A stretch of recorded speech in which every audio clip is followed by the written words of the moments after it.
Olá, hoje no Strike vamos discutir um tema que afeta diretamente o futuro da liberdade de expressão e da democracia: a regulamentação das redes sociais. O nosso convidado é o Dr. Paulo Soares, coordenador da Comissão de Privacidade e Inteligência Artificial da OAB de São Paulo e também sócio da Libroc Camargo Advogados. Dr. Paulo, bem-vindo, obrigada pela sua presença. Eu que agradeço, muito obrigado. Doutor, para a gente começar essa conversa, entender um pouquinho sobre este anúncio, inclusive, da Meta ali, que acabou dando muita repercussão sobre substituir, de fato, a checagem ali dos fatos por um sistema comunitário, de checagem comunitária. Vi bastante críticas em vários momentos, mas para entender, começar aqui a nossa conversa, um pouco da sua opinião, como que você enxerga essa decisão e quais os impactos? Vamos lá, o que o CEO da Meta comunicou foi uma espécie de descentralização da maneira como se faz a checagem de fatos. E isso denota um posicionamento da empresa de acordo com o posicionamento republicano do Donald Trump. O CEO Mark Zuckerberg se aproximou não só de Donald Trump, mas também de Elon Musk, adotando as mesmas formas que o ex-antigo Twitter também faz, que é colocar as notas da comunidade. Isso pode ser visto como um ato de descentralização e de redução de custos, porque a centralização de checagem de fatos era algo muito caro para o Facebook, e nós não podemos nos esquecer que o Mark Zuckerberg foi muito pressionado durante o governo democrata para que fizesse essa checagem depois do que ocorreu com a Cambridge Analytica. Então, nesse ponto, é só uma movimentação. E não podemos tratar isso também de uma maneira absoluta, porque no próprio comunicado dele, ele diz que crimes como terrorismo, questões sexuais, questões de tráfico de drogas, continuarão sendo checados, porque este é um valor. O que ele quis colocar é deixar para a comunidade destacar aquilo que eles entendem como indevido e permitir que a troca de opiniões, principalmente políticas ou de outras questões como de gênero, possam ser definidas pelos próprios usuários, denotando uma maior movimentação para a neutralidade da plataforma. E para a gente esclarecer a mudança, o processo de checagem em si, muitas pessoas não sabem de fato como que acontece esse processo, como ele era, para como que muda agora. Eu gostaria que você explicasse um pouquinho para a gente. Vamos lá, o que era feito até então pela Meta. Eles contratavam agências independentes para fazer essa checagem e estas pessoas diziam se aquele conteúdo era ou não um conteúdo baseado em fatos reais ou baseado em fatos científicos, e ali fazia-se a moderação do que era colocado na rede social. Isso ele mesmo falou que ele contratou milhares de pessoas para fazer essa checagem. Hoje, a mudança que ele faz é a seguinte: excluindo os temas que eu mencionei há pouco, todos os demais caberá à própria comunidade de usuários destacar se eles são ou não válidos, e haverá meios de você comunicar à própria empresa, e nós podemos falar, seja o Facebook, seja o Instagram, você vai comunicar e aí sim eles tomarão as iniciativas para fazer essa checagem se necessário. Inclusive, neste vídeo, o próprio Zuckerberg, ali, a Meta argumenta muito que a mudança também foi para corrigir o que vinha sendo cometido por quem realizava essas checagens e também proteger a liberdade de expressão. A gente pode perceber, de repente, que o modelo teste, vamos chamar assim, que não funcionou, no caso ele está fazendo essa alteração. Qual modelo que talvez pudesse trazer aí, ou traria às redes algumas regras, mas sem ferir, de fato, esse princípio mais básico da liberdade de expressão? O princípio da liberdade de expressão ele é muito caro a todos nós, mas ele tem uma alta importância dentro do cenário americano. Os americanos têm por cultura ter a liberdade de expressão como algo que é muito valioso para eles. E neste sentido, entendeu-se que o movimento até então que ocorria tolhia ou até levava a uma espécie de censura. A melhor forma para a gente tratar temas de desinformação, na minha opinião, é a gente fornecer informação. Não só censurar, porque qualquer censor ou qualquer pessoa que você coloque para fazer essa moderação, ela vai ter um enviesamento, seja para um lado, seja para o outro, porque isso vem da cultura. Garantir que toda moderação seja livre de enviesamento seria utópico. Então, o que precisa é ter um sistema de freios e contrapesos para saber, esta é uma opinião tendenciosa para uma vertente, mas será que existe outra? E será que as pessoas não têm que saber os dois lados de uma moeda para aí sim tomar as suas decisões? Acho que essa é a melhor forma que a gente trata isso diante de um cenário onde existe um excesso de informação, mas também cabe ao usuário fazer, né, a escolha e essa checagem.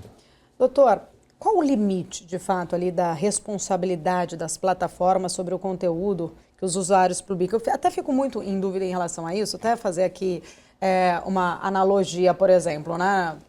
Um exemplo que eu fico muito ali pensando, se um passageiro de uma companhia aérea for preso portando algo ilegal, a companhia ela não é a responsabilizada por isso, é o passageiro que é responsabilizado. E também, um exemplo, né, se os Correios, algum usuário ali, de fato enviar algo, não são os Correios responsabilizados, e sim o usuário. Qual a diferença sobre essa responsabilidade quando a gente pensa na empresa, né, no grupo ali das redes sociais? Por que elas são responsáveis de fato e não especificamente o usuário apenas? Esse tema é bastante polêmico, hoje ele é fruto de um debate no próprio Supremo Tribunal Federal, mas o que temos hoje no Brasil é a aplicação do Marco Civil da Internet, que é uma lei de 2014, no qual se colocava a responsabilidade das redes sociais após a moderação deste conteúdo por um juiz. Hoje o que vale no país é, se eu entendo que um conteúdo não não me faz bem ou que fere algum direito meu, eu vou ao judiciário e cabe ao juiz decidir. E aí, diante disso, o juiz manda retirar ou não. E aqui eu quero fazer um ponto bastante importante, porque na imprensa, a partir do momento que saiu essa notícia da Meta, parece que as redes sociais não têm qualquer escrutínio sobre este ponto. Mas as redes sociais trabalham e muito, né? As empresas, as big techs trabalham e muito junto ao judiciário, junto ao legislativo, para mostrar como funciona esse ecossistema. E em mais de milhares de ações, as redes sociais ganharam a causa, demonstrando que elas não tinham responsabilidade sobre o ato do usuário. Inclusive, existem usuários que quebram as regras da própria comunidade e aí eles são excluídos dela. Então, hoje o que se tem é uma responsabilização moderada, o que se tem sido discutido no STF é o sopesamento para o nosso cenário hoje social e que hoje nós temos uma posição que tende a um endurecimento, mas a gente ainda precisa aguardar o final desse julgamento. Até vou falar um pouquinho mais depois sobre, né, ali a questão dessa moderação, de regulação, mas só para a gente, de fato, ainda concluir nesse trecho, essa situação, né? A gente vê ali, rede social, ela de fato, ela não é um jornalismo, né? Quem está ali postando nas redes sociais, eu como jornalista vou defender aqui o nosso lado, o jornalismo a gente checa, a gente faz apuração e na rede social isso de fato não acontece. Mas tem essa grande argumentação, não, isso é uma moderação. A minha dúvida é exatamente até onde é uma moderação e até onde é uma censura. Essa é uma linha que hoje ela é muito tênue, porque a depender do conteúdo, qualquer restrição que seja feita pode ser considerada uma censura, né? E a moderação é algo que vai contra o conceito de neutralidade de rede. As plataformas, elas defendem que elas são um espaço. Então, o conteúdo cabe ao usuário e a discussão sobre o conteúdo também cabe aos usuários. O ponto que hoje é colocado como um contraponto é que hoje as redes sociais também ganham muito com marketing. E em razão deste ganho, elas deveriam ter um controle maior. E este ponto é o ponto que hoje, na minha opinião, é o que leva ao gatilho para que se aumente essa pressão sobre uma moderação de conteúdo. No entanto, se os usuários cumprissem todas as regras da comunidade, se os usuários lessem os termos de uso e serviço, garanto que nós teríamos muito menos problemas do que os que enfrentamos hoje. Doutor Paulo, eu vou para um rápido intervalo, temos outras dúvidas aqui. Você que está acompanhando o nosso Strike, continue com a gente, voltamos em instantes.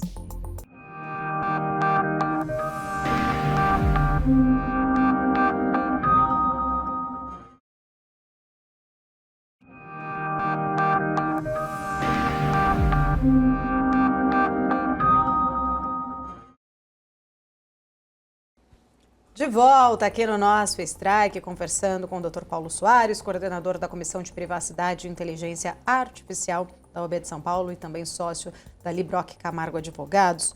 Doutor, neste bloco quero falar um pouco mais até sobre liberdade de expressão, controle de conteúdo. O ministro Alexandre de Moraes, ele afirmou, né, que as plataformas só vão continuar no Brasil se seguirem a legislação nossa local. Você acredita que as ações, principalmente ali que a gente acompanhou de remoção temporária do X em 2024, elas mostram de alguma forma um excesso por parte do judiciário? No caso do X, eu entendo que sim, porque existiam outras medidas restritivas previstas em lei que não a suspensão da plataforma. E é importante destacar que, até o momento, a fala do CEO da Meta não inclui o Brasil.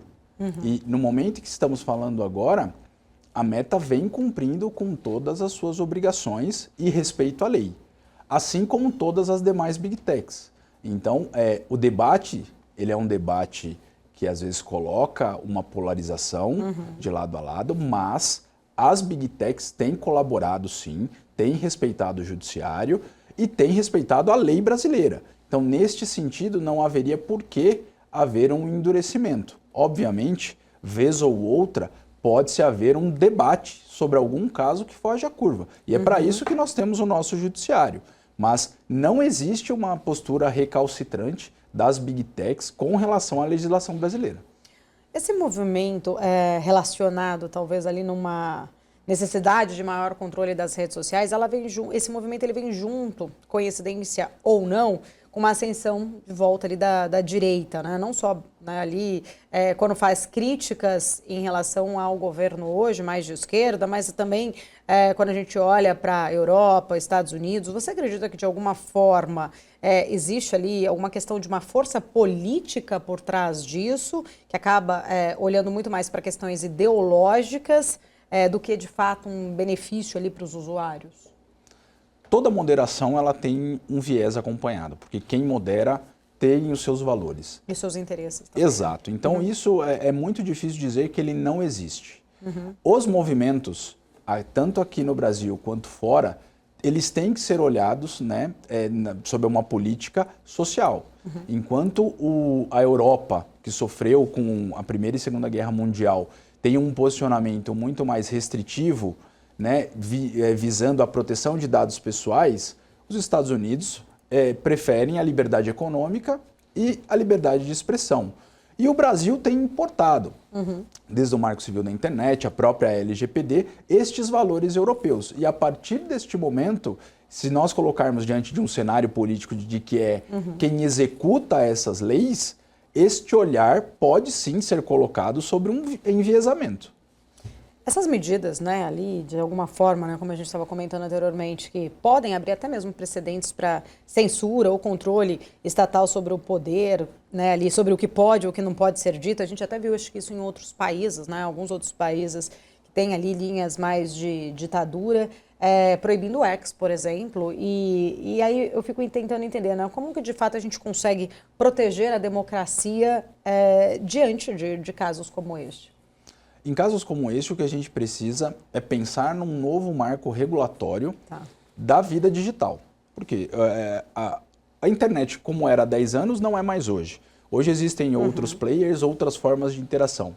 Se nós não buscarmos atualizar essa questão legislativa, a gente vai ter essas disparidades no dia a dia do usuário. E que isso pode ser, às vezes, levado ao judiciário, que muitas vezes, por uma ausência de movimento legislativo, passa a fazer, né, às vezes, do legislativo por meio de decisões.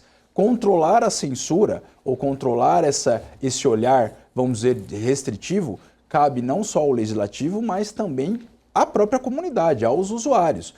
Entender que todos têm direito a dar uma opinião, a liberdade de expressão tem o mesmo peso do direito à privacidade, e lembrando sempre que até onde vai o meu direito é o limite do seu direito. Se nós trabalharmos dessa forma, acredito que nós tenhamos, vamos dizer assim, um convívio social melhor. Agora, enquanto os usuários também não forem educados e entenderem que a internet é um local sem lei, a gente passa a ter uma maior possibilidade de que um interfira no direito do outro. basicamente o que também é fora do digital, Sem dúvida. né? Em relação ali ao bem-estar social. Né? Exato. Agora, olhando um pouco, né, sobre a questão de lei, dessa regulamentação, essa mudança deve, de alguma forma, influenciar essas discussões, né? Claro, ali no Supremo Tribunal Federal, especialmente quando olha ali para o artigo, acho que 19 do Marco Civil da Internet. O Brasil está preparado, doutor, hoje para lidar com implicações jurídicas nessa nova abordagem das Big Techs? Eu acredito que a gente precisa olhar com bastante cautela essas modificações, porque muitos dos nossos ministros apresentam em suas falas questões que foram relativas aos interesses do próprio STF, como os casos do dia 8 de janeiro. Nas falas do ministro Fux, do ministro Toffoli e do ministro Alexandre de Moraes, que ainda não proferiu seu voto, mas fez intervenções enquanto os outros dois proferiam seus votos, os fatos do 8 de janeiro, por exemplo, foram colocados em questão. Então, este enviesamento pode acontecer e esse movimento da Meta para um movimento mais liberal de descentralização também pode ser levado em conta, porque o CEO da Meta também falou sobre tribunais latino-americanos que às vezes adotam a censura de uma forma velada. E neste ponto, podemos ter votos mais sensíveis a essa fala que determinem uma maior restrição como uma resposta da soberania brasileira e de sua jurisdição. Doutor, falando em legislação, né, o Brasil deveria se inspirar em algum modelo ali específico? Enfim, né, um exemplo aqui, a União Europeia, que é mais restritiva, ou buscar um modelo próprio? Eu defendo que o Brasil tem que ter o seu modelo próprio. Nós somos um país com muita miscigenação, nós somos um país em que temos uma grande diferença regional entre a população, e neste sentido, importar um modelo europeu, a gente importa os vieses do legislador europeu e os valores europeus para cá. Deveríamos o quê? Entender como a sociedade brasileira funciona, quais são os valores, como são as questões relativas à desigualdade social, como são as questões econômicas, para que o nosso modelo se encaixasse não só visando proteção de direitos, esse é o passo número 1 e a premissa, mas também que não impeçam o desenvolvimento tecnológico. No Brasil temos excelentes cientistas que estão trabalhando não só para as Big Techs, mas para empresas de menor porte, startups, que estão utilizando, por exemplo, a inteligência artificial para dar um salto. E isso pode ser fundamental para a economia brasileira. Se nós pensarmos apenas em restringir, nós vamos tirar a oportunidade também dos nossos cientistas, dos nossos empresários, de evoluir, né, junto com a economia.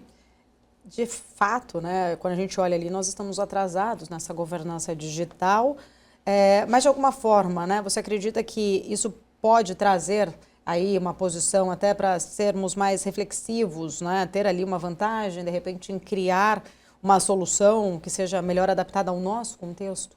Sem dúvida. Apesar de termos um certo atraso, ainda não sabemos o potencial dessas novas tecnologias. Então, assim como nós demoramos frente à União Europeia para regulamentar e criar o nosso Marco Civil da Internet, nós também precisamos dar uma olhada para entender como as novas tecnologias vão afetar a sociedade. Porque muitas das vezes, e no direito a gente diz que a gente está sempre atrasado com relação à tecnologia, se nós formos muito à minúcia de cada fato, a gente vai impedir não só esse crescimento, mas também a gente vai ter códigos longuíssimos prevendo todas as situações. E não é isso que uma lei determina. A lei determina condições gerais, a utilização de princípios, o olhar sobre uma ótica constitucional, para que aí sim essas relações sociais estejam adequadas e não interfiram o direito do outro. Isso englobaria, né, de fato, essa discussão, não apenas as redes sociais, mas aí como a gente está falando do marco de internet, de repente até o uso da própria inteligência artificial, das plataformas. Temos o PL 2338, que é aquele que está mais avançado. Havia-se uma previsão de que esse projeto de lei fosse avaliado pelo Congresso Nacional durante o final do ano. Isso não aconteceu. Temos um marco europeu que foi a inspiração para este PL, mas aguardar o avançar também da tecnologia é importante para que a gente tenha um modelo de governança nosso. Porque se importarmos esse modelo de governança, muitas das vezes eles vão servir para grandes multinacionais. Mas e para o pequeno? E para o médio, né, empresário? Como faz? Como ele se adequa? É algo que hoje a gente enfrenta com a própria Lei Geral de Proteção de Dados. Grande parte dos grandes bancos, das grandes empresas se adequaram, sem problema nenhum. Mas os pequenos e médios não. E hoje em dia mesmo o próprio governo não tem aparelhamento para fazer essa fiscalização. Então, às vezes, criar uma lei que te restringe e não fiscaliza desbalanceia o equilíbrio econômico. Doutor, e ainda falando sobre questão de inteligência artificial, com o avanço, inclusive, das ferramentas, né, de IA para a moderação de conteúdo, você acredita que essas tecnologias elas poderiam, de fato, substituir modelos baseados nessa checagem humana? Até que a gente está falando aqui, né, ou as notas comunitárias, a gente tem visto, e a própria Meta anunciou essa mudança e ela era feita por checagem humana. A questão da IA não poderia, de alguma forma, ajudar nesse sentido ou existiriam, talvez, ali riscos éticos, operacionais nesse contexto? Riscos éticos sempre existem porque, ao calibrar a inteligência artificial, você precisa treiná-la de acordo com os valores daquele que o desenvolveu. E, nesse sentido, se houver uma governança ética nesse desenvolvimento, sim, pode-se utilizar a inteligência artificial, como eu tenho muita certeza de que em vários outros setores econômicos a inteligência artificial será uma ferramenta.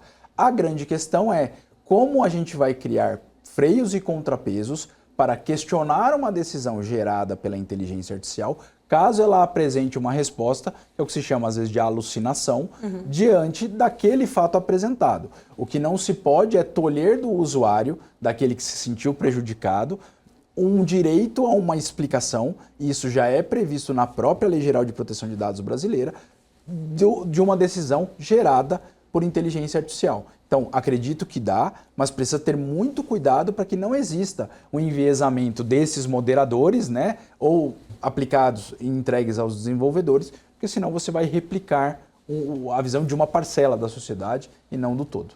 E a grande questão, muita preocupação também em relação à criação pela IA, né, de conteúdos, de vídeos, inclusive usando imagens de pessoas ali falsos, né, de certa forma, notícias falsas também. A gente vê ali muito sendo usado também na deepfakes, né, ali. Como que, de fato, as Big Techs elas podem equilibrar esse uso de IA, na sua opinião, para moderar, de fato, ali, de repente, um conteúdo, mas sem comprometer essa liberdade também de expressão ou incorrer nessa censura mais excessiva? Acredito que hoje já existam tecnologias que permitem às Big Techs indicar se aquele conteúdo foi ou não gerado por inteligência artificial. Porque como aquilo é um código, então por detrás daquele filme, daquele deepfake, ou de uma foto ou de uma notícia, você consegue encontrar padrões que a inteligência artificial ela utilizou para criar aquele determinado conteúdo. Então, nesse sentido, acredito que já existam tecnologias. E hoje em dia, muitas das Big Techs ou empresas de tecnologia já colocam que se um conteúdo for criado por inteligência artificial, caberá ao usuário, ao publicá-lo, indicar que foi gerado por inteligência artificial. Qual deveria ser o papel da sociedade civil, doutor? E também da própria imprensa, né, para evitar, de fato, que debates sobre desinformação ou de regulação acabam sendo ali usados de forma errada ou até mesmo com uma desculpa ali para uma censura ideológica? O ideal é que a gente tenha informação. Quanto mais informação você conceder à sociedade, caberá à sociedade tomar as suas decisões e fazer suas reflexões. Então, num primeiro momento, não vamos colocar a censura na frente ou essa moderação. Vamos colocar o debate de ideias. Algumas agradarão um determinado grupo, outras agradarão outro determinado grupo. Mas caberá à sociedade ter maturidade para entender que as pessoas podem ter opiniões distintas e que as redes sociais nada mais são do que um reflexo da nossa sociedade.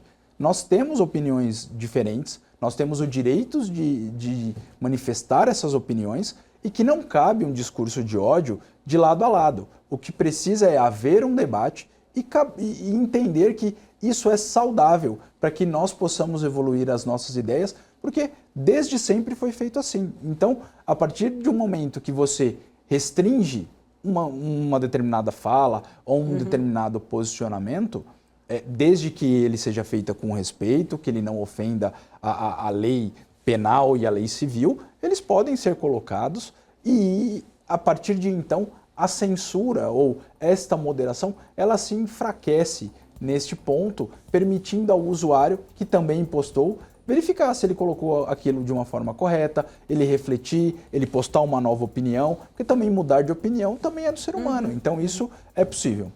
Doutor, vou para mais um rápido intervalo. Você que está aqui acompanhando a nossa programação, continue com a gente, o Strike volta em 2 minutos.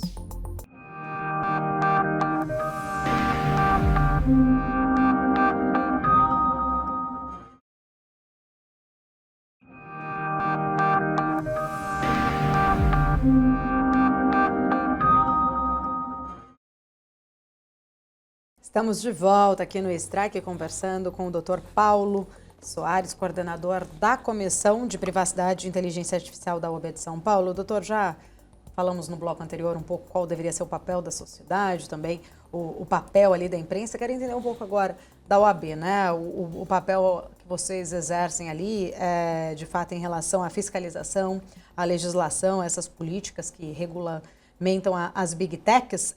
Como que ele é feito, de fato, né? Como que a gente consegue entender na prática esse poder, né, que vocês acabam tendo em relação a este tema? A OAB, enquanto órgão, ela acompanha todos esses debates, muitas das vezes acompanha dentro do processo, às vezes como amicus curiae, exatamente para colocar uma posição mais abalizada dos advogados diante de uma questão como essa, mas também trabalha para os seus advogados. Então, trazer esse tipo de debate, trazer esse tipo de informação, permitir aos advogados, não dos grandes escritórios e dos grandes centros como São Paulo, mas dos escritórios do interior, que possuem às vezes um advogado, ter a mesma quantidade de informação, a mesma quantidade de conhecimento, para que ele também possa levar esses debates para os locais onde eles trabalham. Doutor, quando a gente fala muito em leis, né, brasileiras, principalmente para quem não é, né, da área de advocacia, a gente tem sempre aquela sensação, o histórico, né, talvez traga isso, que o Brasil tem esse histórico jurídico que muitas vezes ele favorece várias interpretações ou interpretações mais amplas de leis ali. Essa regulação, né, quando a gente pensa em uma regulamentação das Big Techs, isso de alguma forma não poderia também ser um instrumento, de repente, de mais ampliação de interpretações diferentes ou até mesmo de um poder maior até mesmo do Estado sobre essa comunicação digital? Sem dúvida. A partir do momento que o Estado promulga uma lei, ele está fazendo uma interferência na sociedade. Nesse ponto, cabe ao Estado entender que a legislação não pode ferir direitos das próprias empresas. Então, se isso fere a liberdade econômica, se isso fere a livre iniciativa, um ou mais artigos de leis podem ser declarados inconstitucionais e isso acontece aos montes em diversas leis que são promulgadas. A revisão constitucional só é feita depois que essa lei entre em vigor. E aí, nesse sentido, é muito importante destacar que a lei ela é promulgada, mas ela é sempre possível a gente fazer uma revisão dela sob uma ótica constitucional. E a questão da privacidade, a questão da censura são valores da Constituição, mas existem outros valores que também devem ser levados em consideração, não só pelo Estado, né, enquanto executivo, mas também pelo Judiciário brasileiro. Quando a gente pensa, né, na legislação como um todo, né, como garantir, de fato, o pleno respeito à lei, até pergunto sobre isso porque você citou ali a LGPD, e a gente sabe, trouxe vários avanços importantes na proteção dos dados, mas a gente tem, né, ainda muitos vazamentos dos dados. Como que você acredita que, de fato, essas empresas, as plataformas digitais, elas têm cumprido integralmente essas obrigações? Como que funciona o que deveria ser este pleno respeito à legislação que muitas vezes não é cumprido? Eu acredito que tanto os grandes bancos, as grandes operadoras de telefonia e também as Big Techs, elas têm investido muito valor na proteção dos dados dos seus usuários, porque os usuários são um bem maior dessas empresas. Então, o estado da arte, em termos de tecnologia aplicada, eu não tenho dúvidas que as Big Techs possuem. No entanto, os vazamentos de dados, às vezes, eles decorrem de um compartilhamento desses dados com terceiros, que estes sim não investiram, não colocaram em seus orçamentos a importância da LGPD e muitas vezes os grandes vazamentos que nós temos hoje no Brasil decorrem de dados do próprio governo. Nós tivemos um vazamento em 2023 de mais de 213 milhões de CPFs, que é mais gente do que tem gente viva no próprio Brasil. Então, se o próprio governo, que é quem instituiu a lei, declarou a importância, não investe nisso, a sociedade fica à mercê de diversos vazamentos, como você citou. E esse rastreamento, vamos dizer ali, dos dados dos usuários é um dos pilares do modelo de negócio também, dos modelos, vamos dizer ali, de negócio dessas big techs, né? Eles utilizam dessas informações dos nossos dados, até mesmo para campanhas de publicidade, para o marketing, enfim, digital. Como que você enxerga, né? Como equilibrar, talvez, essa necessidade da privacidade dos usuários, mas também a sustentabilidade financeira dessas plataformas? Eu entendo que essa sustentabilidade decorre também de informação. Cabe a nós, usuários, tomarmos a decisão se nós queremos compartilhar ou não aquele dado.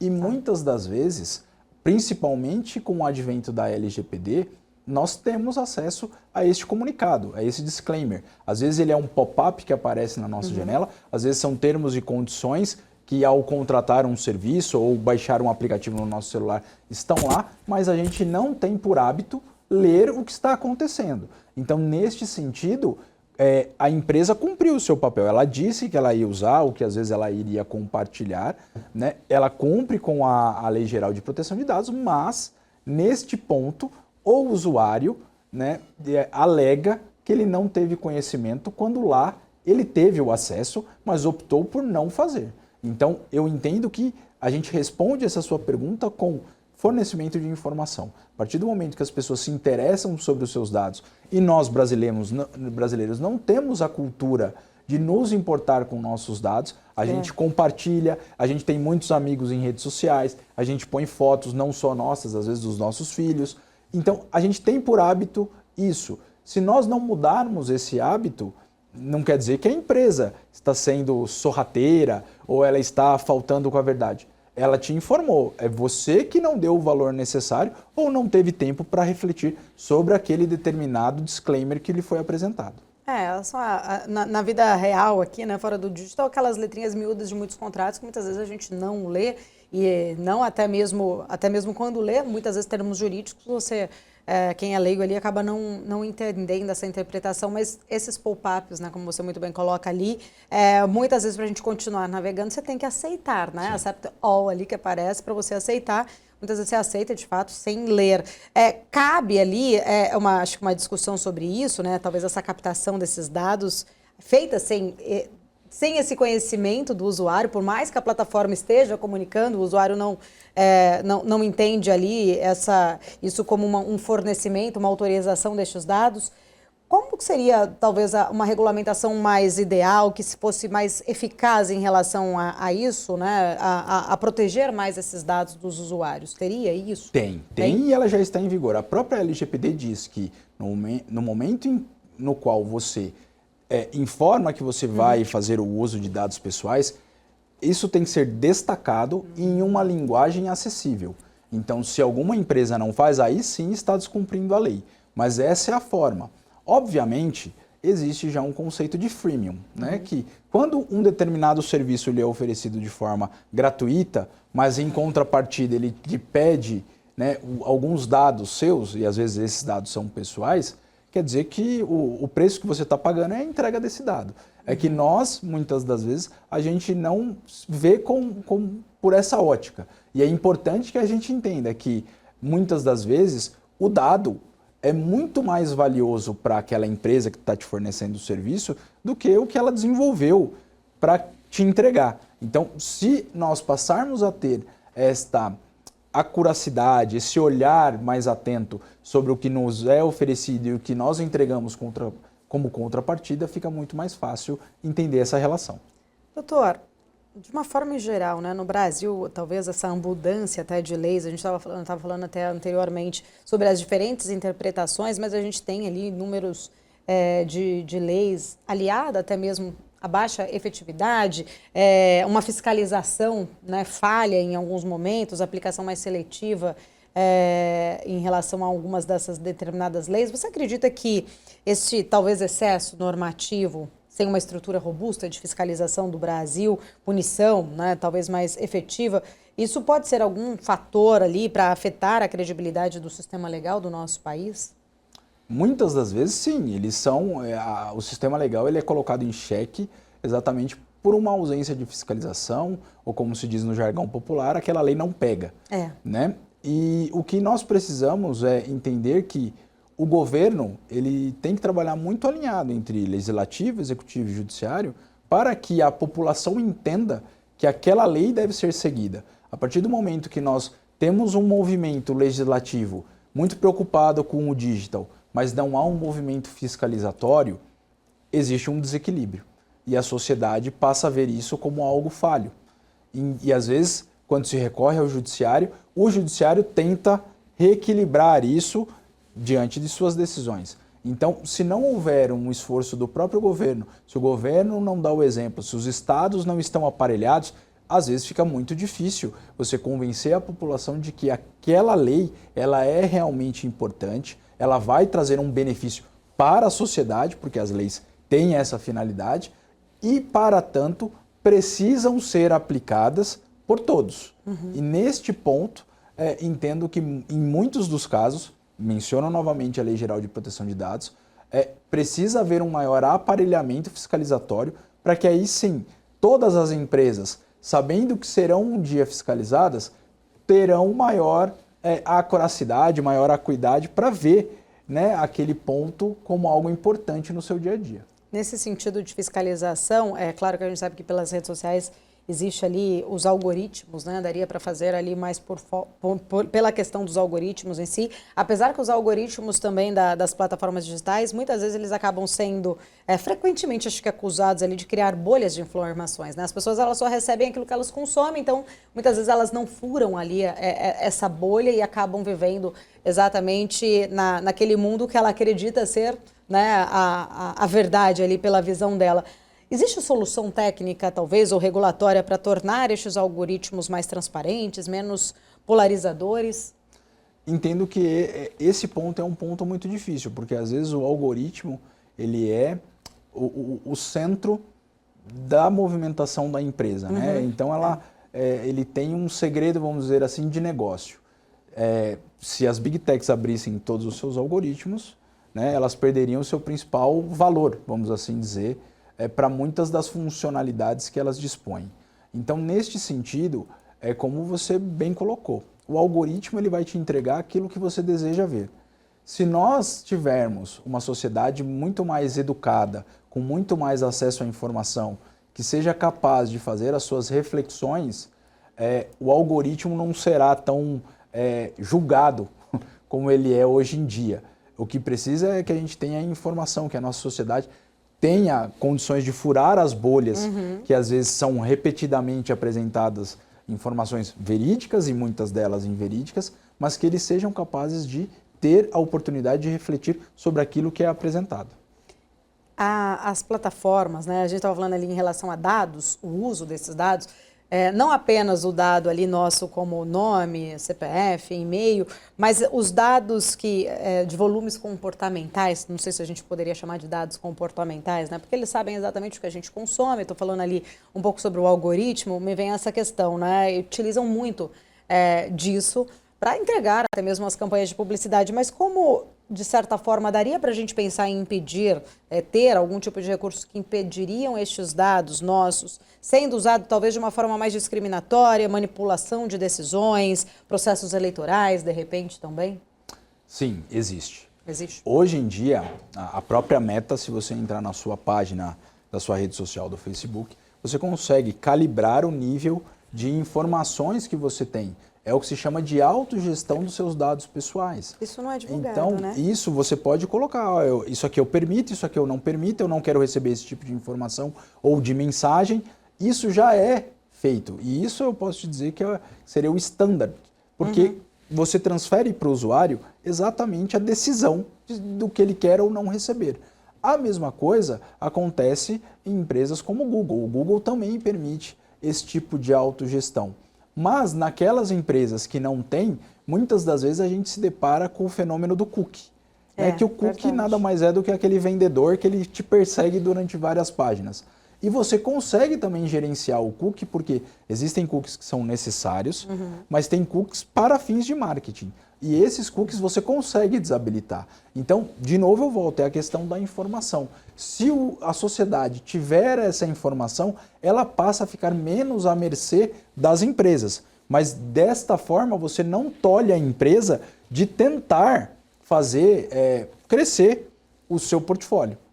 Nesse sentido, né, você falou ali do cookie, uma outra questão. A gente sabe que com a expansão ali da tecnologia, principalmente para reconhecimentos faciais, a localização, né, inclusive geopolítica ali em tempo real, as plataformas digitais elas acabam ampliando muito esse poder até de vigilância. Isso deveria ser visto como uma ameaça à liberdade ou realmente é uma ferramenta que tem ali como objetivo a maior personalização e segurança do usuário? Eu acredito que no momento que nós colocamos os usuários para fazer essa autorregulamentação, isso se torna uma ferramenta. Quando você centraliza isso e quando você determina que A ou B tem esse poder, essa centralização aumenta o poder dessa pessoa que faz a moderação. E aí o entendimento, os valores que ela tem podem ser transferidos para as decisões. Então, quanto mais madura a nossa sociedade tiver, quanto mais oportunidades de acesso à informação, obviamente verídicas, se possível, que a própria população faça a checagem e entenda que aquilo é válido, mais madura a nossa sociedade ficará para receber mais informações. Doutora, preciso para mais um rápido intervalo. Você que está aqui acompanhando o nosso Strike, continue com a gente. Voltamos rapidinho.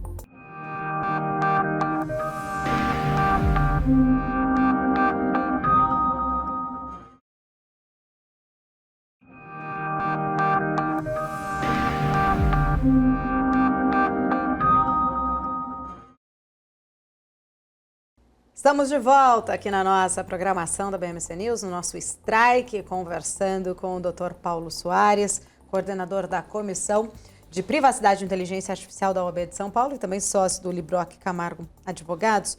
Doutor, neste nosso último bloco, falar um pouquinho mais, entender um pouquinho mais ali sobre o futuro, né? Vamos dizer assim, o que a gente enxerga de futuro das Big Techs aqui no Brasil. Quais são os maiores desafios que talvez a gente possa enfrentar, principalmente nessa implementação de uma regulamentação que respeite a liberdade de expressão e, ao mesmo tempo, evite os abusos? Eu entendo que precisamos fomentar cada vez mais o debate entre a sociedade, as empresas e o legislativo. Esse debate ele é fundamental para que a gente entenda como a sociedade se comporta, como a empresa busca se colocar dentro do país, para que aí sim a gente tenha condições de ter marcos regulatórios muito mais coerentes com a realidade de hoje. Se não há um debate, se o legislativo se esconde ou se ele se coloca de uma forma a se isolar a criar uma lei, muitas das vezes essa lei vai ofender ou a sociedade ou a iniciativa privada enquanto parte econômica. Então, se não houver o debate, se não for oportunizadas audiências públicas, se não se olhar pelo viés também de um crescimento econômico aqui dentro do país, sobre como é feito o uso dos dados, e também olhar outros modelos, como utilizamos o modelo europeu, mas tem os modelos norte-americanos e de tantos outros países, para que a gente consiga trazer e criar o nosso modelo aqui dentro. Caso contrário, a gente sempre vai ter questões levadas ao judiciário, que culminam em revisões legais, muitas das vezes, em decisões caso a caso. A OAB tem trabalhado nesse sentido para promover esses debates, essas audiências também? Tem promovido. A nossa comissão, durante os últimos 2 anos, fez debates e conversas sobre temas não só de inteligência artificial, mas relativos à Lei Geral de Proteção de Dados, à proteção da privacidade, trazendo advogados renomados, trazendo as empresas de tecnologia para mostrar a sua visão e apresentar para a advocacia como isso tem sido tratado na prática. Nós buscamos tirar um pouco da teoria e trazer na prática como isso é feito para que todos entendam onde se quer chegar de um lado e onde se deve proteger do outro. Doutor, tem muita aquela discussão, né, sobre o inquérito das milícias digitais, inclusive a pedido da própria polícia ali federal. Em que pé que a gente está nessa situação, para a gente entender até juridicamente, né, esse inquérito das milícias? A gente fala muito, às vezes, em termos jurídicos. Como que o Brasil está andando nessa investigação, neste inquérito? O inquérito ele é presidido pelo ministro Alexandre de Moraes e o inquérito policial, geralmente, ele tem por prazo legal no Código de Processo Penal 90 dias, sendo prorrogáveis por mais 30. Este não é o caso desse inquérito. Então, nós encontramos um caso... anos já, né? Exato. Vários anos. É um caso sui generis que nós temos aqui, onde muitas das vezes quem julga também comanda as investigações. E isso não é permitido, né, pela nossa lei, mas que ainda não tivemos o debate necessário sobre esses pontos. O que precisamos é levar a população a entender que muitas das vezes o judiciário também comete suas falhas e que essas falhas precisam ser colocados sob debate para que não se atinjam também direitos fundamentais individuais. Então, esse é um inquérito que vai levar tempo.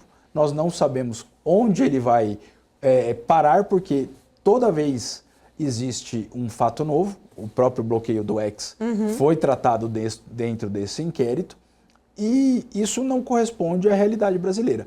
Se fosse outro fato ou se fossem outros os atingidos, será que nós teríamos o mesmo tratamento? Essa fica uma pergunta. Doutor, e diante deste cenário que nós estamos aqui discutindo, né, como você enxerga o futuro das Big Techs no Brasil? As plataformas, elas vão conseguir operar aí com liberdade sem ainda ter aí essa regulamentação discutida e de fato, né, aprovada? Eu acredito que sim, elas vão conseguir operar. Se nós voltarmos às falas dos ministros Fux e do ministro Toffoli, ambos trataram de mudar, né, ou de propor a mudança do artigo 19 do Marco Civil para o sistema de notice takedown, que é eu comunico à plataforma e a plataforma toma a decisão de retirada, que é algo muito parecido com o que o CEO do Facebook falou sobre notas da comunidade. Às vezes a gente está falando de gênero e espécie. Então, às vezes a proposição de endurecimento pode ser algo muito parecido com o que está sendo debatido hoje no caso da Meta. Agora, a pergunta que fica é como estas empresas se aparelharão para dar a execução necessária para esse tipo de aplicação da lei. Esse é um ponto. Hoje isso é levado ao judiciário. O Estado juiz é quem decide, é um juiz imparcial. Como fica a Big Tech se ela vai ter que remover? Uma fala do próprio ministro Toffoli foi que caberá às Big Techs fazer a retirada do conteúdo, mas se excederem, serão responsabilizadas. E aí a pergunta que fica é, mas quem vai dar a medida? Isso aí, a gente vai ter que esperar os acórdãos. O próprio ministro Barroso, numa posição mais moderada, já entende que isso precisa ser, deve ser levado a cabo de uma maior reflexão. E hoje o processo está com o ministro Mendonça. Então, exatamente para entender qual é esse ponto. Então, precisamos olhar esses fatos novos com muita cautela. Muitas das vezes, o judiciário está propondo algo muito parecido com o que a iniciativa privada faz, mas às vezes olhar sob olhares diferentes tem valores diferentes. Então, convido a todos a essa reflexão. E o X, né, o X ali, o que aconteceu de fato com o X, que chegou a ser suspenso no Brasil, né? Mais de 30 dias acho que a gente ficou sem a plataforma. Você vê isso como algo pontual especificamente? Existe risco até da gente viver, né, ali outras situações similares com outras plataformas?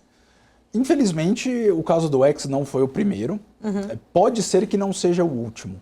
Tá. Mas também acredito que o nosso judiciário evoluiu bastante para entender que existem outras formas de você buscar a aplicação da lei, além da retirada ou da interrupção de um serviço tão importante no Brasil. E a gente não pode esquecer, nós estamos falando da Meta, A Meta tem 4 plataformas, cuja o alcance é muito superior ao que o X tem no Brasil. Verdade. Então, este é um ponto. E por este lado, também acredito que a própria Meta vai olhar o Brasil com outros olhos, sabendo desse debate dentro do Judiciário. Doutor Paulo, quero agradecer. Muito obrigada pelo seu tempo, por estar aqui com a gente. Uma discussão muito importante, né, até mesmo para o nosso público, para todos nós brasileiros que vemos muitas vezes a notícia ali sem entender de fato, né, os limites ou até onde as situações elas podem ser levadas. Muito obrigada. Até uma próxima oportunidade. Eu que agradeço. Muito obrigado. Até mais. Até mais. A gente se vê na nossa programação. Até mais. Tchau, tchau.